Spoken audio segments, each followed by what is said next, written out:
Welcome back. రాష్ట్రంలో ఎన్నికలకు ముందు 2023కు ముందు కాంగ్రెస్ పార్టీ అనేక వాగ్దానాలు ఇచ్చింది. దాంట్లో నిరుద్యోగులకు ఉద్యోగాలు కూడా ఒకటి. అనేక మంది నిరుద్యోగులు ఊర్లు తిరిగి బీఆర్ఎస్ పార్టీని ఓడగొడితే మీకు అందరికీ ఉద్యోగాలు వస్తాయని చెప్పిండ్రు. ఈరోజు తెలంగాణలో గ్రామీణ ప్రాంతాల్లో ఉండే ప్రజలు, తెలంగాణ గ్రామాల్లో ఉండే ప్రజలు, తెలంగాణలో ఉండే నిరుద్యోగులు, తెలంగాణలో ఉండే నిరుద్యోగుల మాటలు నమ్మిన ప్రజలు ఒక్కసారి మీ చుట్టూ చూసుకోండి, ఒక్కసారి మీ ఊర్లో చూడండి, ఒకసారి మీ బస్తీలో చూడండి. ఎంతమందికి ఉద్యోగాలు వచ్చినాయి 2.5 సంవత్సరాల్లో? ఆ రోజుల్లో ఎట్లా చెప్పిందంటే బీఆర్ఎస్ పార్టీని ఓడగొడితే పొద్దున్న లేస్తే ఇక్కడ ఒక ప్రభుత్వ ఉద్యోగి, ఇక్కడ ఒక ప్రభుత్వ ఉద్యోగి, ముందర ఒక ప్రభుత్వ ఉద్యోగి, మొత్తం మా ఊర్లో అందరు ప్రభుత్వ ఉద్యోగులే ఉంటారన్నట్టుగా మాట్లాడిండ్రు. కానీ ఈరోజు ఎక్కడ చూసినా నిరుద్యోగులు నిరుద్యోగులు నిరుద్యోగులు, పక్కన నిరుద్యోగులు, ముందర నిరుద్యోగులు, వెనుక నిరుద్యోగులు, నిరుద్యోగుల మధ్యలోనే మీరు ఇంకా ఉన్నారు. కానీ ఏ ఒక్కరికి కూడా ఉద్యోగం రాలేదు. వాసుదేవరెడ్డి గారు వెల్కమ్. ఈరోజు నిరుద్యోగులు ధర్నా చేసిండ్రు. ఇది మొదటిసారి కాదు వాళ్ళు ధర్నా చేయడం. రౌండ్ టేబుల్ మీటింగ్లు పెడుతున్నారు, ధర్నాలు చేస్తున్నారు. రేవంత్ రెడ్డి అశోక్ నగర్ దగ్గరికి ఎక్కడికైనా వస్తా అంటే పోయి నిలదీద్దామని రెడీ అవుతున్నారు. కానీ వాళ్ళని అరెస్ట్ చేస్తారు, రానియరు. నిరుద్యోగుల సహనం ఇంకెన్ని రోజులు? ముందుగా ప్రేక్షకులకు మీకు అందరికీ నమస్కారం అండి. నిజంగా మీరు చెప్పినట్టు ఇంతకుముందు ఇంట్రోలా ఇవాళ దగాపడ్డ ప్రజలకు, దగాపడ్డ యువకులకు అండగా నిలుస్తున్నది టీ న్యూస్. ఇది 100% వాస్తవం. ఎందుకంటాను అంటే ఇవాళ కాంగ్రెస్ ప్రభుత్వం ఎన్నికల ముందు అలవికాని హామీలిచ్చి, ముఖ్యంగా ఆనాడు నిరుద్యోగులను రెచ్చగొట్టి, మీకు 2 ఉద్యోగాలు ఊడగొడితే మీకు 2 లక్షల ఉద్యోగాలు ఇస్తామని చెప్పి మభ్యపెట్టి, ఆ నిరుద్యోగులను బస్సు యాత్ర పేరిట గ్రామాలు తిప్పి ఇవాళ నట్టెట దగా చేసింది, మోసం చేసింది నిరుద్యోగ యువతకు ఈ రాష్ట్ర ప్రభుత్వం, రేవంత్ రెడ్డి ప్రభుత్వం. ఒక్కసారి కాదు, 2 సార్లు కాదు, మీరు అనేక సార్లు తెలంగాణలో ఉన్న నిరుద్యోగ సమాజం అంతా మీరు సంవత్సరంలో 2 లక్షల ఉద్యోగాలని చెప్పిండ్రు కదా. ఇలా సంవత్సరం దాటి దాదాపుగా 30 నెలలు అవుతుందంటే 2 సంవత్సరాలు దాటిపోయింది. 2 సంవత్సరాలు దాటిపోయినా ఇప్పటి వరకు ఒక్క నోటిఫికేషన్ లేదు. ఇవాళ నిరుద్యోగ సమాజానికి వాస్తవాలు తెలుసు. గత బీఆర్ఎస్ సర్కారు ఉన్నప్పుడు ఇచ్చిన నోటిఫికేషన్లకు సంబంధించిన ఉద్యోగాలకే రిజల్ట్ ఇచ్చి, నియామక పత్రాలు ఇచ్చి, సెల్ఫ్ డబ్బాలు కొట్టుకొని మందికి పుట్టిన బిడ్డలు మా బిడ్డలు అని చెప్పుకున్నది ఈ కాంగ్రెస్ ప్రభుత్వం అని చెప్పి నిరుద్యోగులే మాట్లాడుతూ ఉన్న సందర్భం మన కళ్ళ ముందు కనిపిస్తూ ఉన్నది.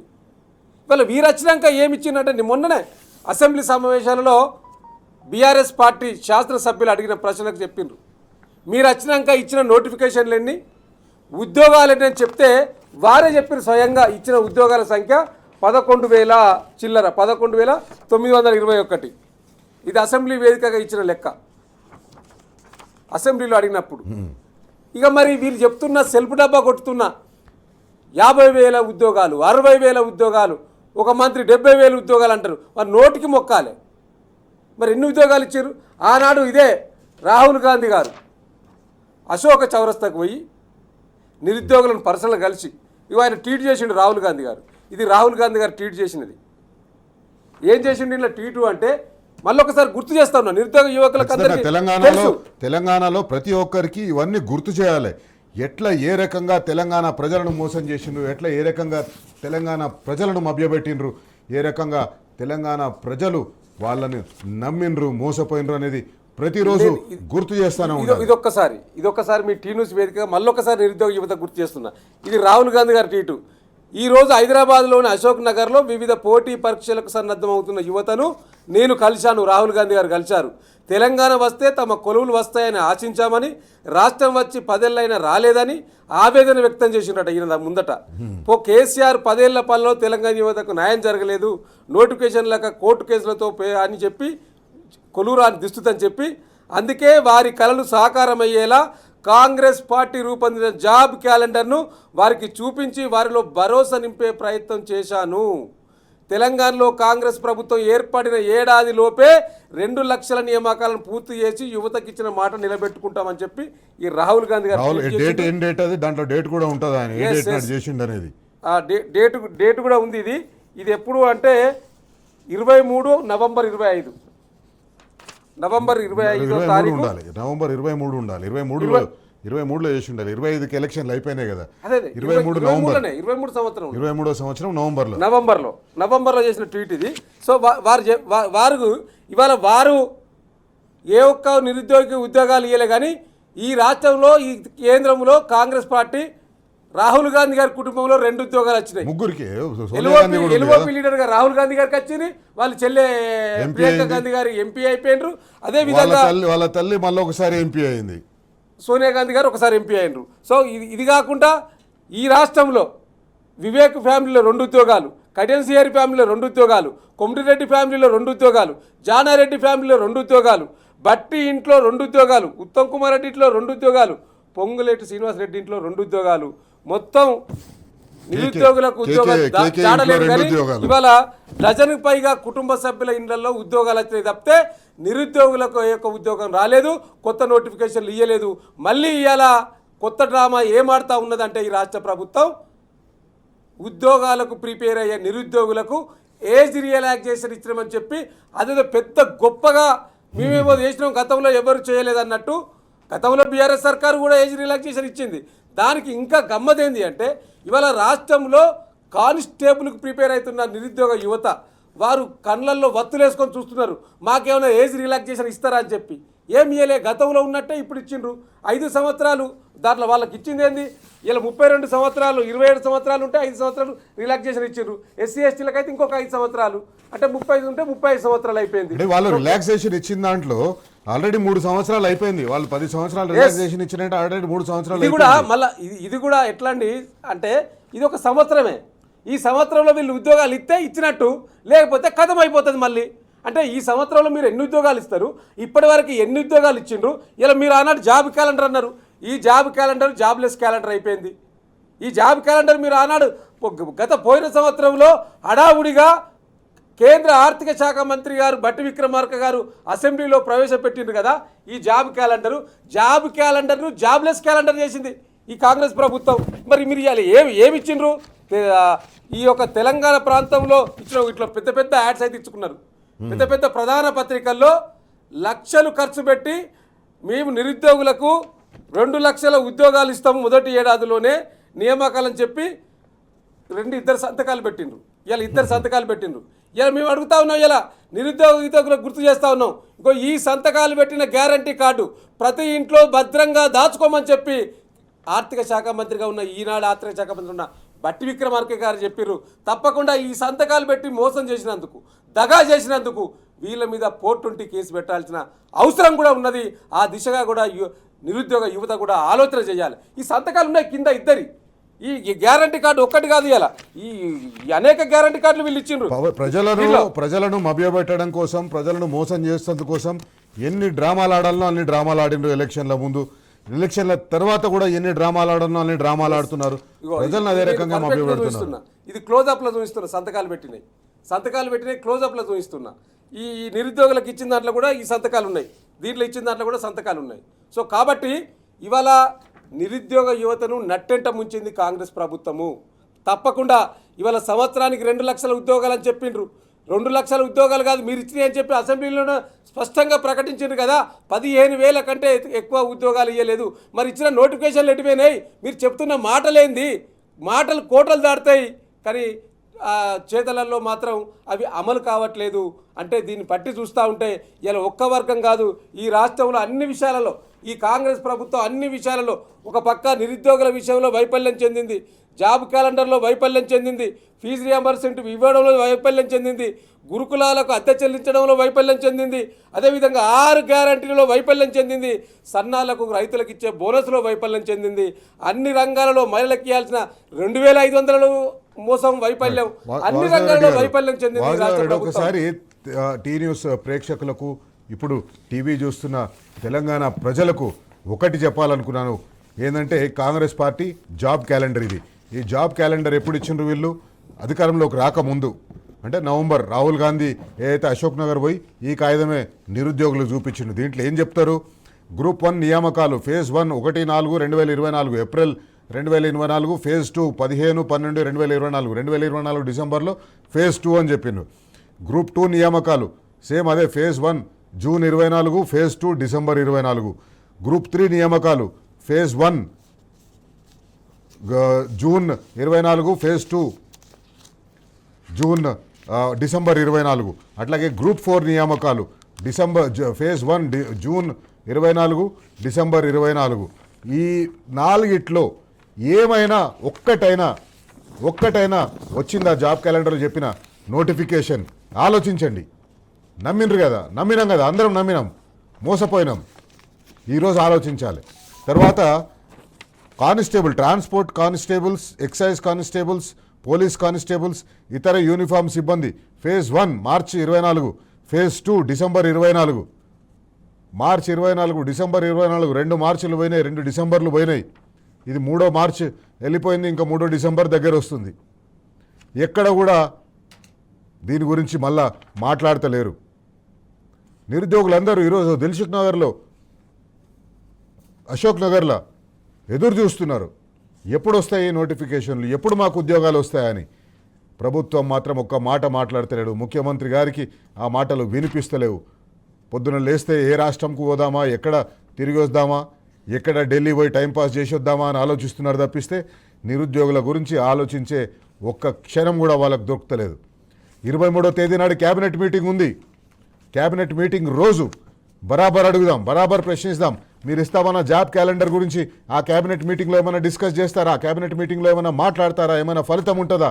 బరాబర్ అడుగుదాం. మొక్కిండ్రు కదా నాడు, ఏ ఇష్టం వచ్చినట్టు మాట్లాడిండ్రు కదా.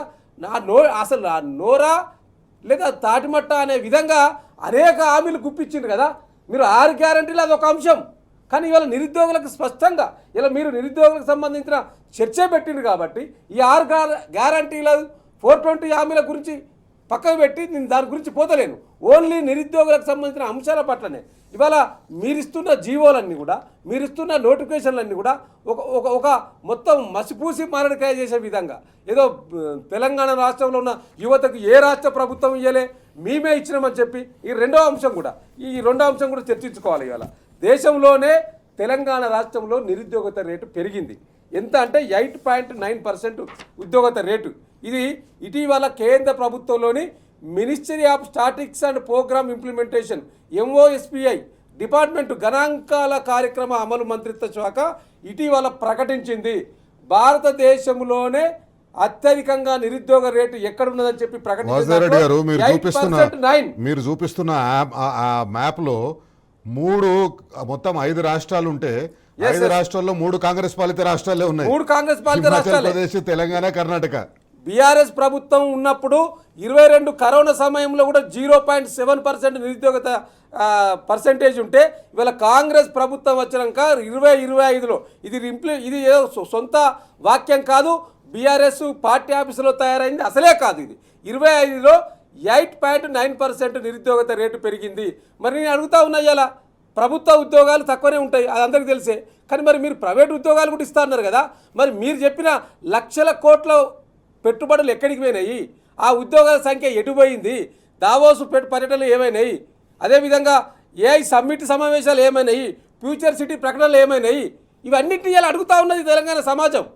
వాళ్ళు తప్పకుండా ఇలా కాంగ్రెస్ ప్రభుత్వం, కాంగ్రెస్ పార్టీలో ప్రజలకు ఇచ్చిన హామీలు ఇచ్చి దాటవేసిన నాయకులందరూ కూడా సమాధానం చెప్పవలసిన అవసరం ఉన్నది. సో రోజుకు రేవంత్ రెడ్డి గారు 18 గంటలు చేస్తూ ఉన్నాడు కదా. మరి 18 గంటలు పనిచేస్తే ఎటుపోతా ఉన్నది ప్రజల విషయంలో? ప్రజలకు ఇచ్చిన హామీల విషయంలో మీరు ఎందుకు ఆలోచన చేస్తలేరు?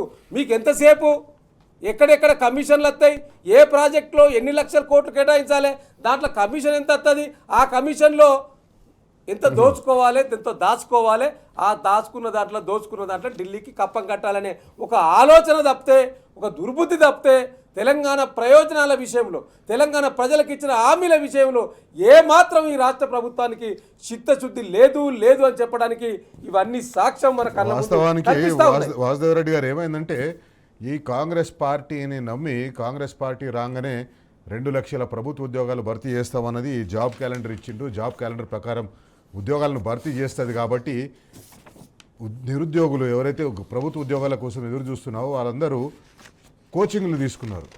వాళ్ళందరూ వేలు ఖర్చు చేసి కోచింగ్లు తీసుకున్నారు.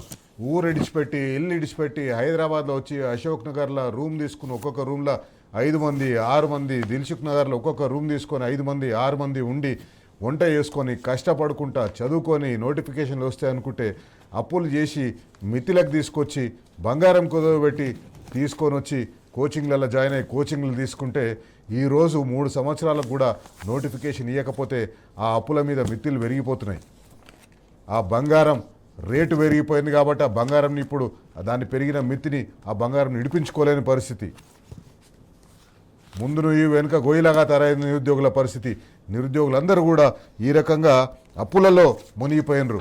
కాంగ్రెస్ పార్టీని నమ్మి నిరుద్యోగుల కుటుంబాల అప్పులలో మునిగిపోయినాయి. కాంగ్రెస్ పార్టీని నమ్మి నిరుద్యోగుల కుటుంబాలు మోసపోయినాయి. చెప్పండి. నిరుద్యోగులకు ఇది కూడా గుర్తు చేయాలి. ఇది ఇప్పుడు దాకా మీరు జాబ్ క్యాలెండర్కి సంబంధించి అసెంబ్లీలో రిలీజ్ చేసింది. ఈ పేపర్ యాజ్ టీజ్ రిలీజ్ చేసిన దాన్ని నేను ప్రింట్ తీసుకొని వచ్చిన 24 సెప్టెంబర్లో అనుకుంటా రిలీజ్ సెప్టెంబర్లో తెలంగాణ ఉద్యోగ క్యాలెండర్, తెలంగాణ ఉద్యోగుల క్యాలెండర్ అని చెప్పి అసెంబ్లీలో బట్టి విక్రమార్క గారు డిప్యూటీ సీఎం గారు రిలీజ్ చేసింది. ఇది ఎప్పుడెప్పుడు ఎన్ని ఉద్యోగాలు నోటిఫికేషన్ ఎప్పుడు డిగ్రీ లెక్చరర్ అకాడమిక్ పోస్టులు జూన్ 25న ఇస్తారట, పరీక్ష సెప్టెంబర్ 25లో పెడతారట. రెసిడెన్షియల్ డిగ్రీ లెక్చరర్స్ జూన్ 25లో ఇస్తారట, జూన్ 20-25 సెప్టెంబర్ 20-25 ఎగ్జామ్ పెడతా అని చెప్పిండు. 25 అయిపోయింది కదా, ఇలా మళ్ళీ జూన్కి వచ్చినాం కదా, మళ్ళీ జూన్ దగ్గరికి వచ్చింది కదా. మీరు ఇచ్చిన జాబ్ క్యాలెండర్ ఇది. ఈ జాబ్ క్యాలెండర్లో ఒక్కటంటే ఒక్కటి ఇది వాళ్ళు రిలీజ్ చేసింది. ఇది రిలీజ్ చేసిందని యాజ్ టీజ్ పత్రికలు ప్రింట్ చేసినాయి. ఇవన్నీ ఎప్పుడెప్పుడు అనేది ఇది మొత్తం పత్రికలు కాంగ్రెస్ పార్టీ అంటే అవుతున్నాయి. పత్రికలు కూడా మోసం చేస్తున్నాయి నిరుద్యోగులని. అది ఏ ఒక్క పత్రిక కానీ ఏ ఒక్క ఛానల్ కానీ నిరుద్యోగులకు సంబంధించిన బాధలను గాథలను ఎందుకు చూపించదండి? అరే ఎందుకు మీరు తెలంగాణ రాష్ట్రంలో లేరా? తెలంగాణ రాష్ట్ర గడ్డ మీద మీరు ఉండగలరు కదా. డెఫినెట్గా ఆనాడు తెలంగాణ ఉద్యమం జరుగుతున్నప్పుడు కూడా అదే పరిస్థితి. ఏ ఛానల్ చక్కగా ఉద్యమాన్ని తీవ్రతరంగా ఉద్యమం నడుస్తున్నా కూడా తక్కువ చేసి చూపించేది. కానీ ఇవాళ కూడా ఈ రాష్ట్ర ప్రభుత్వంలో అరిగోసపడుతున్న వర్గాలు ఏవైతే ఉన్నాయో ఆ వర్గాల యొక్క గోసను కూడా చూపించడంలో కూడా ఇలా కొన్ని ఛానళ్ళు కొన్ని పత్రికలు వైఫల్యం చెందినాయి. అన్ని ఛానళ్ళు అన్ని పత్రికలు ఈరోజు మనం చూసినాం కదా, నిరుద్యోగులు ఆ రకంగా ధర్నా చేస్తుంటే ఒక్కరు కూడా చూపించలేదు, ఒక్క ఛానల్లో కూడా చూపించలేదు. నాకు తెలిసి రేపు ఏ ఒక్క పత్రికలో కూడా ఈ వార్త రాదు. డెఫినెట్లీ ఏ ఒక్క పత్రికల్లో ఈ వార్త ప్రధాన అంశంగా రానే రాదు. ఏమన్నత్తే గింత ఆ యొక్క లోకల్ ఆ ఏరియా ఇందిరా పార్క్ దగ్గర చేసిండు కాబట్టి ఆ ఇందిరా పార్క్ టాబ్లెట్స్ ఏదైతే ఉంటుందో లోకల్ ఈ వార్తల దాంట్లో ఏమన్నా వేస్తారు కావచ్చు. కానీ ఇది స్టేట్ వార్త, కానీ స్టేట్లో దేంట్లో రాదు. కాబట్టి ఇవాళ మీరు రైతులు ధాన్యం కోసం అంత అమ్ముకోవడం కోసం అంత కష్టపడుతుంటే ప్రాణాలు వదులుతుంటే ఆ వార్తను కూడా ఈ తెలంగాణలో నుంచి ప్రచురితమవుతున్న సీమాంధ్ర పత్రికలు, సీమాంధ్ర యాజమాన్యాల పత్రికలు, సీమాంధ్ర యాజమాన్యాల ఛానళ్ళు వార్తను కూడా చూపిస్తలేవు, ఛానళ్ళు కూడా చూపిస్తలేవు, టీవీలు కూడా చూపిస్తలేవు. ఈరోజే చూసిన చాలా రోజుల తర్వాత ఎన్టీవీ ధాన్యం మీద ఒక స్టోరీ వేసింది, ధాన్యం కొనుగోళ్ల కష్టాల మీద. నిన్న కొంచెం సేపు టీవీనే వేసింది, నిన్న కొంచెం సేపు 10 టీవీ వేసింది. కానీ ఇక మిగతా ఏ ఛానళ్ళు కూడా ఎక్కడ కూడా నిజంగా రైతులు మీరు ఆలోచించండి, రైతులు మీరు చెప్పండి, కష్టాలు లేవా మీకు? మీ కష్టాలు రాష్ట్రంలో ప్రజలకు తెలియవద్దా? అందుకే టీ న్యూస్ ఖచ్చితంగా మీ వెనుక ఉంటుంది. అందుకే టీ న్యూస్ చెప్తుంది మీ బాధల్ని. ఈ ప్రభుత్వానికి ఎక్కడన్నా చెవుల పడుతుందేమో అని చెప్పేసి, ఎక్కడన్నా టీ న్యూస్ మీద ఉన్న కోపంతో అయినా ఆ వార్తను చూస్తారేమో అని, ఆ వార్తను చూసి మీకేమైనా మేలు చేస్తారేమో అని చెప్పేసి మా ప్రయత్నం, నిరంతర ప్రయత్నం. 10 ఏళ్ళ బీఆర్ఎస్ ప్రభుత్వం అన్నీ లెక్క పెట్టుకొని ఆచితూచి జోనల్ విధానాన్ని సరిచేసి జిల్లాలను ఏర్పాటు చేసి ఆ జోనల్ విధానంలో ప్రెసిడెన్షియల్ ఆర్డర్స్ని ప్రాపర్గా అమెండ్ చేసి ఆ ప్రెసిడెన్షియల్ ఆర్డర్స్కి అసెంట్ ప్రెసిడెంట్ ద్వారా తీసుకొని వచ్చేసి నిరుద్యోగులకు అవకాశం ఇస్తూ నిరుద్యోగులను 85% 90% స్థానికులకే ఉద్యోగాలు వచ్చేటట్టుగా పెద్ద కసరత్తు చేసి ఆ ప్రెసిడెన్షియల్ ఆర్డర్ని తయారు చేసి ఆ ప్రెసిడెన్షియల్ ఆర్డర్కు ఆమోదం తీసుకొని ఉద్యోగాల భర్తీ స్టార్ట్ చేసింది. దాన్ని వీళ్ళు ఎట్లా చెప్పినంటే బీఆర్ఎస్ పార్టీ ఉద్యోగాలు భర్తీ చేయలేదని చెప్పేసి. తెలంగాణ రాష్ట్రం వచ్చిన తర్వాత అనేక సంస్కరణలు చేయవలసి ఉండే ఉద్యోగాల భర్తీలో ఆ సంస్కరణలన్నీ చేసేందుకు టైం పట్టింది. జిల్లాల పునర్విభజన చేసింది. ఏ జిల్లా స్థాయి ఉద్యోగాలు ఆ జిల్లాలని భర్తీ చేయాలి కాబట్టి ఆ జిల్లాలో ఉండే రిజర్వేషన్లు కానీ ఆ జిల్లాలో ఉండే స్థానికత కోటా కానీ వీటన్నింటినీ కూడా పకడ్బందీగా చేసింది బీఆర్ఎస్ పార్టీ. అందువల్లనే కొంత ఆలస్యమైంది. అయినా కూడా చాలా 1,00,000 పైగా 2 లక్షలకు పైగా ఉద్యోగాలను బీఆర్ఎస్ పార్టీ ఇచ్చింది. ఎన్ని ఉద్యోగాలు ఇచ్చింది వాసుదేవరెడ్డి గారు బీఆర్ఎస్ పార్టీ అధికారంలో ఉన్నప్పుడు? ఇవాళ కేసీఆర్ గారి నాయకత్వంలో తెలంగాణ రాష్ట్రాన్ని తీసుకొచ్చిన తర్వాత ఆనాడు ఉద్యమం జరిగిందే నీళ్లు, నిధులు, నియామకాలు. ఈ 3 ట్యాగ్ లైన్ల విషయంలో నాడు తెలంగాణ ఉద్యమం జరిగితే కేసీఆర్ గారు రాగానే డెఫినెట్లీగా ఏ ఇబ్బంది అయితే ఆనాడు సమైక్యాంధ్రప్రదేశ్లో పడ్డమో ఆ ఇబ్బంది తెలంగాణ రాష్ట్రంలో ఉండకూడదనే ఒక గొప్ప ఆలోచనతోటి అనేకమైన 9.5 సంవత్సరాలు విధానపరమైన విప్లవాత్మకమైన నిర్ణయాలు తీసుకొని మౌలిక వసతుల కల్పనకు అనేక నిర్ణయాలు తీసుకుంటారు. దాంట్లో భాగంగా మరి మొట్టమొదట రాగానే ఇవాళ తెలంగాణలో నిరుద్యోగంగా తగ్గించాలని ఒక ఉద్దేశంతో ఆనాడు 2,32,308 ఉద్యోగాలకు మేము ఆర్థిక శాఖ అనుమతి తీసుకుని ఆనాటి ప్రభుత్వం దాంట్లో 2,02,733 ఉద్యోగాలకు నోటిఫికేషన్ వేసింది ఆనాటి ప్రభుత్వం. 2,02,735 ఉద్యోగాలకు నోటిఫికేషన్ వేసింది. ఆ నోటిఫికేషన్ వేసిన వాటిల్లో దాదాపుగా 1,60,083 ఉద్యోగాలు మొత్తం పూర్తి చేసినాం. బీఆర్ఎస్ 9.5 ఏళ్లలో ప్రభుత్వం వచ్చిన మొట్టమొదటిసారి ఐఏఎస్ ఆఫీసర్ లేరు. కేంద్ర ప్రభుత్వం ఐఏఎస్ ఆఫీసర్లను కేటాయించడంలో కొంత ఆలస్యం జరిగింది. అప్పటికి ఇబ్బంది అయితే ఉన్నది. అడ్మినిస్ట్రేషన్లో కొంత లోపాలు ఉన్నాయి. కొత్త ప్రభుత్వం, కొత్త నాయకత్వం వీటన్నిటిని సదురుకొని కూడా ఈ 9.5 సంవత్సరాలలో మేము 1,60,083 ఉద్యోగాలు పూర్తి చేస్తే ఏవైతే 2,02,735లో 1,60,083 ఉద్యోగాల్లో మిగిలిన 42,652 ఉద్యోగాలు వీటికి వివిధ దశలో ఎగ్జామ్స్ పెట్టినాం. కొన్ని రిజల్ట్ ఇవ్వలేకపోయినాం. ఎన్నికలు కూడా వచ్చినాయి. సో కొంత కోర్టులలో కేసులు ఉన్నాయి. ఇవన్నీ కూడా పెండింగ్ ఉన్నాయి.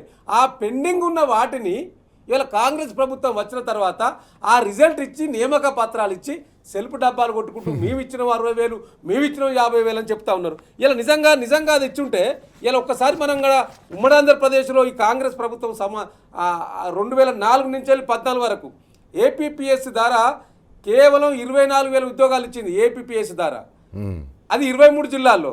దాంట్లో 42% వాటా తెలంగాణది అనుకుంటే దాంట్లో ఓన్లీ కేవలం సంవత్సరానికి 1000 ఉద్యోగాలు మాత్రమే ఆనాటి ప్రభుత్వాలు ఇస్తే ఇవాళ 9.5 సంవత్సరాలలో బీఆర్ఎస్ ప్రభుత్వంలో సంవత్సరానికి 20,000 ఉద్యోగాలు ఇచ్చిందండి. సంవత్సరానికి 20,000 ఉద్యోగాలు. ఇది 9.5 సంవత్సరాలు. ఇన్ని ఇబ్బందులు ఉన్నా కూడా అధికారులలో కొంత లోపం ఉన్నా అప్పుడు ఐఏఎస్ ఐపీఎస్ ఆఫీసర్ల కేటాయింపులో మనకు తక్కువ పర్సెంటేజ్ ఉన్నా వీటన్నిటిని అధిగమించి ఒక పక్క నీళ్ల కోసం ప్రాజెక్టులు, మరో పక్క నియామకాల కోసం ఉద్యోగాల నోటిఫికేషన్లు, మరో పక్క ఇది కాకుండా ప్రభుత్వ ఉద్యోగాలే కాకుండా ప్రైవేటులో కూడా ఐటీ ఆధారిత సంబంధించిన విషయాలలో కూడా పెద్ద ఎత్తున కూడా ఉండాలని చెప్పి ఆనాటి ఐటీ శాఖ మంత్రిగా ఉన్న కల్వకుంట్ల తారక రామారావు గారు ముందు నాయకత్వంలో దాదాపుగా 9,46,000 ఉద్యోగాలు ఐటీలో ప్రైవేట్ రంగంలో ఉద్యోగాలకు సంబంధించి రాష్ట్రంలో ఎకనామిక్ యాక్టివిటీ తగ్గిపోవడం, రాష్ట్రంలో ప్రైవేట్ వ్యక్తులు నిర్వహించే ఉద్యోగాలు తగ్గిపోవడం 2024 సంవత్సరాలలో చాలా తీవ్రంగా అయింది. కష్టపడి పరిశ్రమల్ని తెలంగాణకు తీసుకొస్తే ఆ పరిశ్రమలు ఈరోజు గుజరాత్కు, తమిళనాడుకు, ఆంధ్రప్రదేశ్కు తరలిపోతున్నాయి. తెలంగాణ నిరుద్యోగులు ఎవరైతే ఆశలు పెట్టుకొని కూర్చున్నారో ప్రభుత్వ ఉద్యోగాలు కాకపోయినా ఏవైనా ప్రైవేట్ ఉద్యోగాలు వస్తాయని చెప్పి ప్రత్యేకించి ఇంజనీరింగ్ చదివిన విద్యార్థులు లేదా స్కిల్డ్ కోర్సెస్ చదివిన విద్యార్థులు వాళ్ళందరూ కూడా పరిశ్రమలు వస్తే ఆ పరిశ్రమల్లో ఉద్యోగాలు వస్తాయనుకున్నారు. కానీ ఈ రకంగా ఆ పరిశ్రమలు ఇతర రాష్ట్రాలకు తరలిపోవడంతో వాళ్ళకి ఆ ఉద్యోగాలు రాలేదు. దాదాపు 16 లక్షల ఉద్యోగాలు బీఆర్ఎస్ పార్టీ అధికారంలో ఉన్నప్పుడు ప్రైవేట్ రంగంలో వచ్చినాయి. 4 లక్షల కోట్ల పెట్టుబడులతో పాటు మీరు అన్నట్టు డైరెక్ట్గా 16 లక్షల పైన ఉద్యోగాలు ప్రైవేట్ రంగంలో సృష్టించడమే కాకుండా ఇవాళ ఐటీలో 2013-14లో 3,23,000 ఉద్యోగాలు ఉంటే మేము దిగిపోయే నాటికి 2023 నాటికి 9,46,000 ఉద్యోగాలు వృద్ధి రేటు పెంచగలిగినాం మేము. కానీ ఇవాళ వీరు వచ్చిన తర్వాత ఎంత పెరిగింది? నువ్వు ఐటీలో పెంచలేకపోయినావు, ప్రభుత్వ ఉద్యోగాలు ఇవ్వలేకపోయినావు, పోనీ పెట్టుబడులన్నా తీసుకొచ్చి కంపెనీలలో చేస్తామంటే ఇవాళ ఇది టీజీఐఏసీ పోర్టల్ నుంచి తీసుకొచ్చిన ఇది టీజీఐఏసీ తెలంగాణ ఇండస్ట్రియల్ ఇన్ఫ్రాస్ట్రక్చర్ కార్పొరేషన్ సంబంధించిన పోర్టల్కి వెళ్ళి పట్టుకొచ్చిన ఇది. దీంట్లో ఎన్ని వీళ్ళు చెప్తారు కదా లక్షల కోట్ల పెట్టుబడులని 24-25లో 1820 అదేవిధంగా number of service sectors, total investments 24-25లో 13,730 కోట్లు, 13,730 కోట్లు. 25-26లో దావోస్ పోయి 1,70,000 కోట్లు అంటారు. ఇండియా రైజింగ్, తెలంగాణ రైజింగ్ అని పెట్టి 20-25లో 6,008 కోట్లు, 60,000 కోట్లు 20-25లో. ఇది ఇది ఇది నేను కొత్తగా నేను సొంత వాక్యం కాదు, ఇది టీజీఐఎస్ పోర్టల్కి వెళ్ళి తీసుకొచ్చింది. ఇది అంటే వీరు పెట్టుబడులు కూడా బ్రహ్మాండంగా లక్షల కోట్లు వస్తున్నాయని చెప్తున్నారు కదా, మరి ఎటుపోయినాయి, ఎక్కడికి పోతున్నాయి? ఒక శ్వేతపత్రం విడుదల చేయండి, తెలంగాణ రాష్ట్ర ప్రజలకు తెలియాలి కదా. ఏ రాష్ట్రానికైనా పెట్టుబడులు రావాలంటే శైలేష్ గారు మీకు తెలియదు కాదు, ఆనాడు కేసీఆర్ గారి నాయకత్వంలో ఈ రాష్ట్రాన్ని శాంతి భద్రతల యుగంగా బ్రహ్మాండంగా ఉంచగలిగినారు. పర్ క్యాపిటా ఇన్కమ్ పెంచగలిగినాం. 1,24,000 పర్ క్యాపిటా అంటే 3.5 లక్షలకు పెంచగలిగినాం. ఏ రాష్ట్ర ప్రభుత్వానికైనా పెట్టుబడులు రావాలంటే అది దేశం నుంచెలైనా అంతర్జాతీయ నుంచి రావాలన్నా కూడా ఆ రాష్ట్ర పర్ క్యాపిటల్ని చూసేస్తారు, ఆ రాష్ట్ర జిఎస్డిపిని చూసేస్తారు. ఆ గతంలో జిఎస్డిపి 5 లక్షల కోట్లు ఉంటే మేము దిగిపోయే నాటికి 13 లక్షల కోట్ల జిఎస్డిపి పెంచగలిగినాము కదా. మరి దాన్ని బట్టి ఆనాడు అనేక వెలువల పెట్టుబడులు వచ్చినాయి. ఆనాడు కేసీఆర్ గారి నాయకత్వంలో హైదరాబాద్ ప్రాంతానికి బ్రహ్మాండంగా ఐటీతో పాటు ఇండస్ట్రీ రంగంతో పాటు అదేవిధంగా ఈ యొక్క బిల్డర్సు, అపార్ట్మెంట్స్ ఇట్లాంటివన్నీ ఒక రియల్ ఎస్టేట్ కూడా బ్రహ్మాండంగా పెరగగలిగింది. ఇవాళ ఉందా రియల్ ఎస్టేట్? డమాలన్నీ పడిపోయింది. ఎట్లా పడిపోయింది? వీళ్ళ అడ్మినిస్ట్రేషన్ వైఫల్యం కాదా? ముఖ్యమంత్రి గారి అడ్మినిస్ట్రేషన్ వైఫల్యం కాదా? ఇలా ముఖ్యమంత్రి గారే ఎడ్యుకేషన్ మినిస్టర్గా ఉంటాడు, ముఖ్యమంత్రి గారే హోంశాఖ మంత్రిగా ఉంటాడు, ముఖ్యమంత్రి గారే రాష్ట్ర మున్సిపల్ అడ్మినిస్ట్రేషన్ శాఖ మంత్రి తీసుకుంటాడు. ఎన్ని శాఖలు చూస్తారు మీరు? ఎందుకు ఇవ్వలేకపోతా ఉన్నారు? ఇవాళ 30 నెలలు అవుతుంది అధికారంలోకి వచ్చి, మీరు పూర్తి స్థాయిలో క్యాబినెట్ విస్తరించలేకపోయినరు. అది మీ వైఫల్యం కాదా? అది మీ వైఫల్యం కాదా? ఈ అడ్మినిస్ట్రేషన్ అసలు మీకు అనుభవం లేని విషయాల వల్ల ఎంతసేపు మీకు ఎవరో చెప్తే ఇంకెవరో చెప్తే వారు చెప్పినట్టు అడ్మినిస్ట్రేషన్ చేయడం తప్పితే మీకు సొంతగా చేసే పరిస్థితి లేదు. అందుకనే స్టేట్ ఓన్ ట్యాక్స్ రెవెన్యూ కూడా తగ్గిపోయింది. ఎస్ఓఆర్టీ ఇలా తెలంగాణ రాష్ట్రానికి వచ్చేదంతా కూడా తగ్గిపోయింది. నువ్వు దాన్ని పెంచడంలో మీరు అన్నాడు ఏం చెప్పిండ్రు? మీరు ఇన్ని హామీలు ఇస్తున్నారు కదా, వీటన్నిటిని ఎట్లా నెరవేరుస్తారని ఒక జర్నలిస్టు ప్రశ్నిస్తే మాకు 130 ఏళ్ళ చరిత్ర ఉన్నది మా పార్టీకి, మాకు ఎట్లా అనుభవం చేయాలో మాకు తెలుసు అని చెప్పినావు కదా. మరి తెలిస్తే తెలంగాణ రాష్ట్ర సంపదను పెంచి ప్రజలకు పంచుతానన్నారు కదా, మరి సంపద ఎక్కడికి పోతా ఉన్నది, ఎక్కడ పెరిగింది? ఒకసారి శ్వేతపత్రం విడుదల చేయండి. డెఫినెట్గా తెలంగాణ రాష్ట్ర ప్రజలు అడుగుతూ ఉన్నారు ఈ అన్ని విషయాల పట్ల. డెఫినెట్గా ఇలా రాష్ట్రాన్ని సంపదను పెంచింది ఆనాడు కేసీఆర్ గారు, సంపదను పెంచి పేదలకు పంచింది కేసీఆర్ గారు. ఇలా మీరు చెప్తున్న అనేక ప్రలోభాలు చేస్తూ ప్రజలను మభ్యపెట్టే విధంగా అప్పులు చేసినట్టు కదా. అప్పులు చేస్తే మూలధన పెట్టుబడిగా పెట్టి బ్రహ్మాండంగా ఆస్తులు సృష్టించడం, లక్షల కోట్ల ఆస్తులను తెలంగాణ రాష్ట్రంలో సృష్టించగలిగినాం నాడు కేసీఆర్ గారి నాయకత్వంలో. మరి మీరు ఏం చేసిర్రు? మీరు వచ్చినాక ఒక పరిశ్రమగా పెట్టినరా, లేదా ఒక పెట్టుబడి వచ్చిందా, లేదా ఇది కాకుండా మీరేమైనా కొత్తగా ఒక ఇండస్ట్రీతో పాటు కానీ ఇంకేమన్నా కొత్తగా ఇరిగేషన్ ప్రాజెక్టు నిర్మాణం చేసినరా ఈ తెలంగాణ రాష్ట్రంలో? ఒక బిల్డింగ్ కట్టినరా? కట్టిన ఇల్లు పెట్టిన పొయ్యి మేము అప్పచెప్తే దాన్ని పరిపాలించడం కూడా చేతగాక చేతులు ఎత్తేసి మీరు భూముల విషయంలో లొల్లులు వచ్చి పంచాయతీ వచ్చి ఇలా బయటపడతా ఉన్న సందర్భం మన కళ్ళ ముందు కనిపిస్తూ ఉన్నది కదా. వాళ్ళకు ఉద్యోగం వచ్చింది, జీతం వస్తుంది, జీతం కూడా వస్తుంది, కావాల్సినవన్నీ వాళ్ళు ఏర్పాటు చేసుకుంటున్నారు, ఢిల్లీకి కావాల్సిన మూటలు పంపించుకుంటున్నారు, వాళ్ళు అనుభవించాల్సినవన్నీ అనుభవిస్తున్నారు.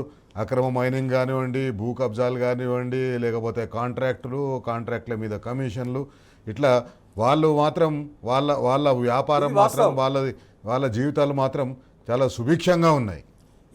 ఇప్పుడు తెలంగాణ అందుకనే ఆనాడు కేసీఆర్ గారు చాలా ముందు చూపున నాయకుడు, విజన్ ఉన్న నాయకుడు. కాబట్టే మళ్ళీ కాంగ్రెస్ అత్తే అదో గతి పాలవుతుందని చెప్పినాం.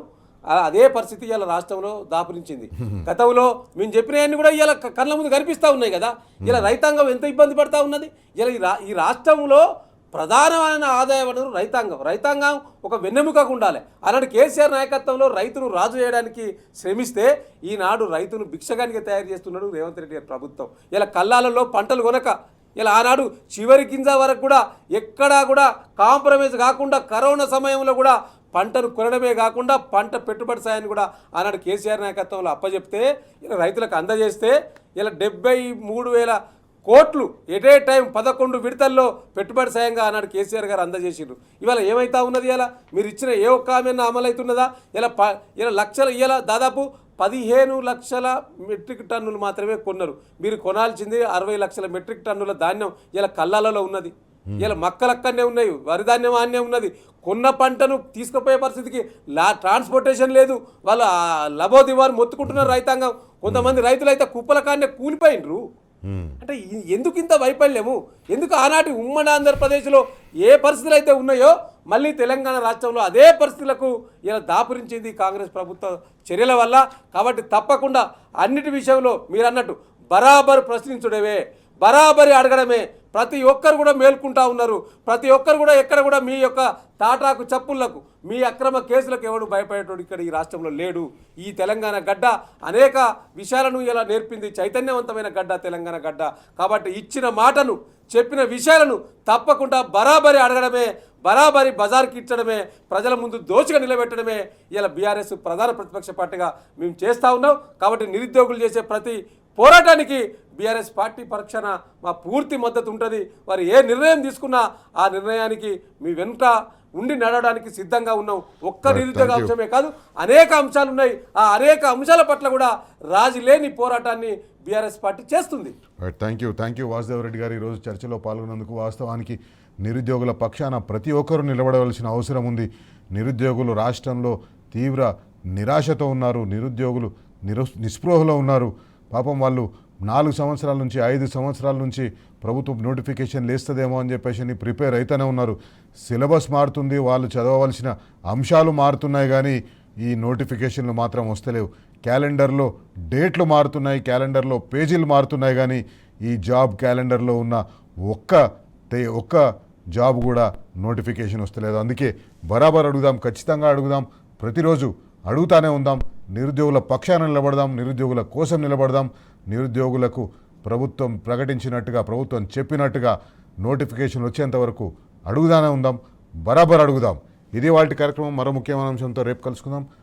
అంతవరకు సెలవు. నమస్తే. జై Telangana. Stay tune to T news.